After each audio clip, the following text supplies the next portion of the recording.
국어 최혜림입니다. 오늘은 이 만전춘이라고 하는 작품을 한번 이어보도록 하겠습니다.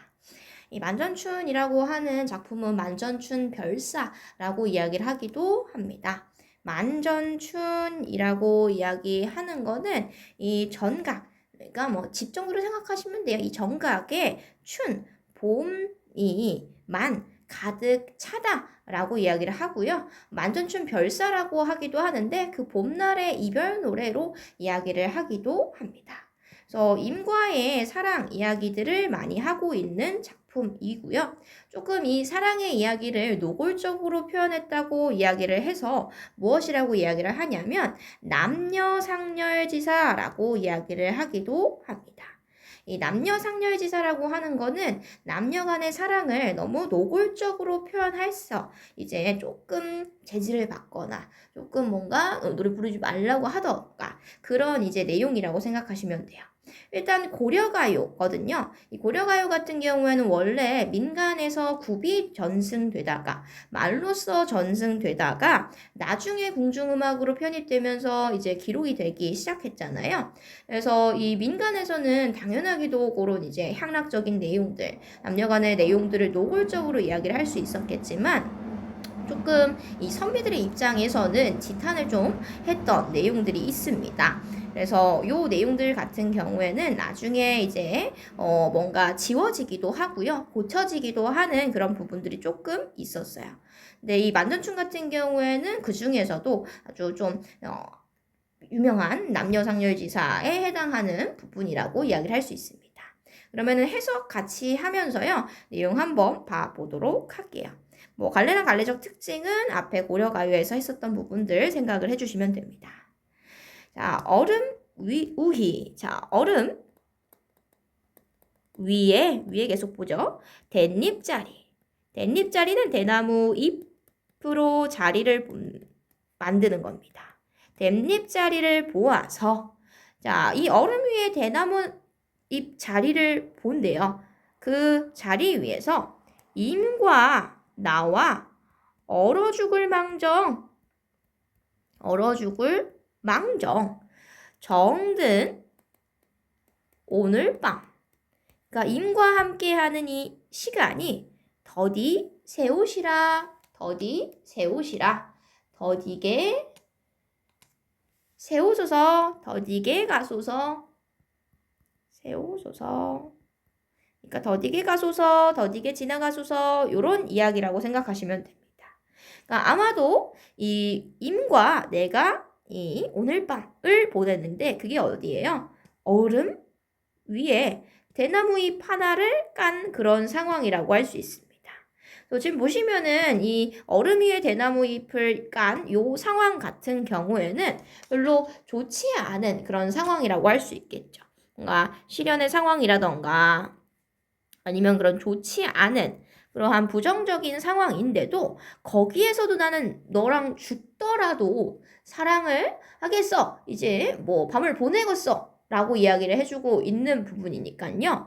죽는 것보다 나는 널 사랑해. 라고 이야기를 해주고 있는 부분입니다. 근데 진짜 죽는 것보다 사랑이 중요할까요? 조금 과장되게 좀 표현을 한 부분이 있다라고 생각을 해볼 수 있겠죠. 자, 그리고 다음 봅시다. 경경 고침상해. 자, 경자는 근심이라고 생각하시면 됩니다.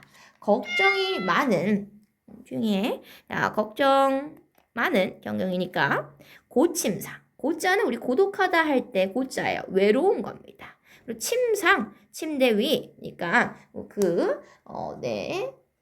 잠자리 위라고 생각해 주시면 될 것 같습니다.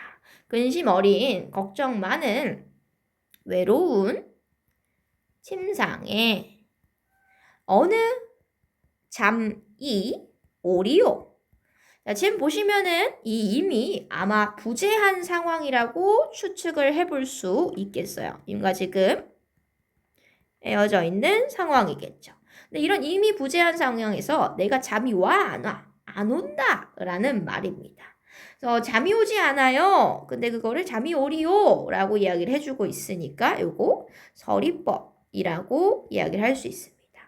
이런 것들을 우리가 한자 성어로 전전반측이라고 이야기를 해요. 그러니까 뒤척이다가 잠을 못 드는 거. 그러니까 막 걱정이 많아서 잠 못 이루는 그러한 이제 모습들을 전전반측이라고 합니다. 그래서 잠이 안 와가지고 서창을 열어보니 서창을 열어젖히니 도화 이 바라도다.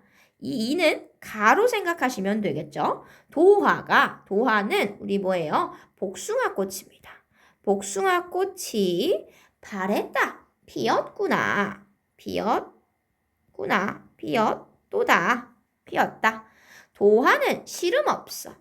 시름이 없어서 걱정이 없어서 소춘풍한다. 자, 풍은 바람이에요. 춘풍은 봄바람이죠. 봄바람에 웃는다 라는 뜻입니다. 봄바람에 웃는다. 봄바람에 웃는다. 지금 나는 상황이 어때요? 나 같은 경우에는 나는 지금 잠이 안 와. 너무너무 힘들어. 근데 복숭아꽃, 도화는 어때요? 봄바람에 막 웃고 있는 상황이라고 이야기를 할 수 있습니다. 그래서 화자의 상황이랑 이 복숭아꽃의 상황 같은 경우에는 서로 대비된다라고 이야기를 해줄 수 있겠고요. 대비되면서 이 화자의 외로운 상황이 부각된다라고 볼 수 있겠죠. 그럼 이 복숭아꽃 같은 경우에는 화자의 이런 슬픈 감정을 간접적으로 좀 더 부각해 줄 수 있는 객관적 상관물이라고 이야기를 할 수 있습니다. 이해되실까요? 자, 그리고 다음 봐볼게요.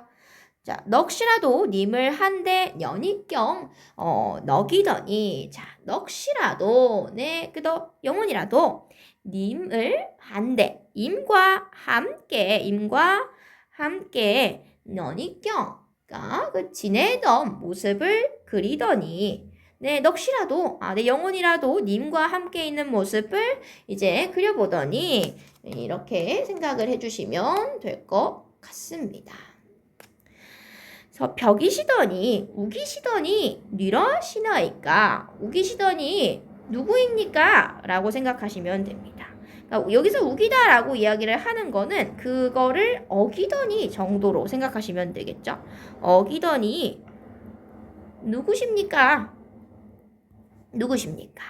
그러니까 간단하게 말하면 어때요? 나 임과 함께 살아가는 일을 뭔가 약속하고 뭔가 우리가 생각하고 그랬었는데 아마 이미 어겼다라고 생각을 해볼 수 있겠죠.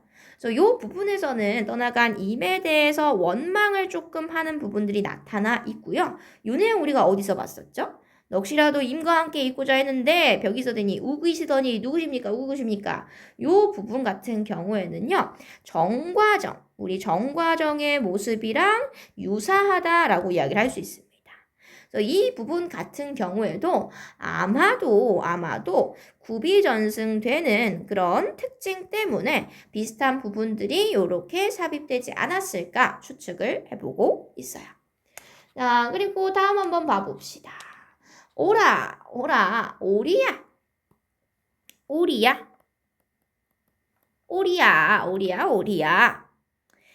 아련 피오라라고 이야기를 해주고 있습니다. 뭐 어린으로 해석을 하기도 하고요. 뭐 가엾다 아니면 뭐 어리석은 요렇게 생각을 해주기도 해요. 어린 비오리야라고 이야기해주고 있어요. 갑자기 오리를 찾아. 이 오리 같은 경우엔 누구를 의미하고 있는 거냐면요. 우리 임을 비유한 부분이라고 이야기를 해볼 수 있겠습니다. 임을 비유한 거예요. 그리고 뭐 문율적인 부분으로 보면 오라 아련비오라 AABA 구조라 볼 수 있겠죠. 여울이란 어디 두고 잠깐만요. 여울이란 어디 두고 소에 자러 오르냐. 소에 자러 오느냐. 여울소 같은 경우에는 물입니다. 우리 오리는 물에 이제 살잖아요. 이 여울이랑 소는 조금 뭐 연못이랑 뭐 조금 다른 뭔가 느낌이기는 한데 다른 그러한 이제 소재라고 생각해 주시면 될 것 같아요. 그래서 지금 오리는 지금 임을 이야기했었잖아요. 그리고 여울, 소는 이제 화자와 다른 여인을 생각하면 된다라고 생각해 주시면 될 것 같아요. 여울이란 어디 두고, 그러니까 자기 화자, 난 어디다 두고 소, 다른 여인한테 가가지고 자고 오느냐라고 얘기를 해주고 있는 거예요. 소곧 얼면, 소가 얼면 여울도 좋으니, 여울도 좋으니 라고 이야기해주고 있습니다. 그래서 이 부분 같은 경우에는 이런 방탕한 생활을 하는, 딴 여자 만나고 바람 피고 하는 이런 방탕한 임에 대해서 풍자를 해주고 있는 부분이라고 생각을 해주시면 될 것 같습니다. 자, 남산의 자리를 보아서 옥산을 베어놓아. 어때요? 이 남산 이 안에 옥산을 베고 누워서 금수산 이불 아래. 금수산이라고 하는 건 비단 이불 정도로 생각하시면 될 것 같아요. 뭐 금수산 산인데 뭐 아주 좋은 산입니다. 이불 안에 사양각시, 사양이 든 주머니 정도로 생각하시면 됩니다. 사양 주머니를 안아 누워, 아니면 아름다운 여인 정도로 생각하시면 돼요. 사양각시를 안아 누워서 약든 가슴을 맞춥시다 라고 이야기해주고 있어요. 그래서 지금 보시면 요거는 임에 대한 그런 사랑을 표현한 거라고 볼 수 있겠죠. 우리 저기 좋은 데 가가지고 같이 누워있자, 우리 가슴을 맞추자 라고 이야기해주고 있습니다. 아마도 이렇게 표현을 했기 때문에 남녀 상렬지사라고 이야기를 했었던 것 같아요. 자, 아소니마 암탄사입니다. 님을 높이고 있는, 높임의 혹격조사예요. 높임의 혹격조사. 원대평생이라고 하는 건 간단하게 보면 아주 한평생, 아주 평생토록이라고 생각하시면 됩니다. 평생토록. 여일줄, 우리 이별할 줄 모르고 지냅시다 정도로 생각해 주시면 돼요. 마지막에서는 어때요? 임에 대해서 영원한 사랑을 고백하는 내용으로 마무리가 되고 있습니다. 그래서 내용적으로 보면은 이제 조금 잘 뭔가 이어지는 내용이라고 보기는 조금 어려울 것 같아요. 그래서 좀 당대 유행하던 여러 가지 이질적이고 독립적인 노래를 아마도 좀 합성하면서 이런 식으로 내용이 좀 섞여 있는 것이지 않을까라는 추측을 조금 하게 되고 있고요. 내용적으로는 이제 결론적으로 보면은 임에 대한 사랑을 좀 노골적으로 표현한 부분들이 좀 있다라고 생각해 주시면 될 것 같습니다.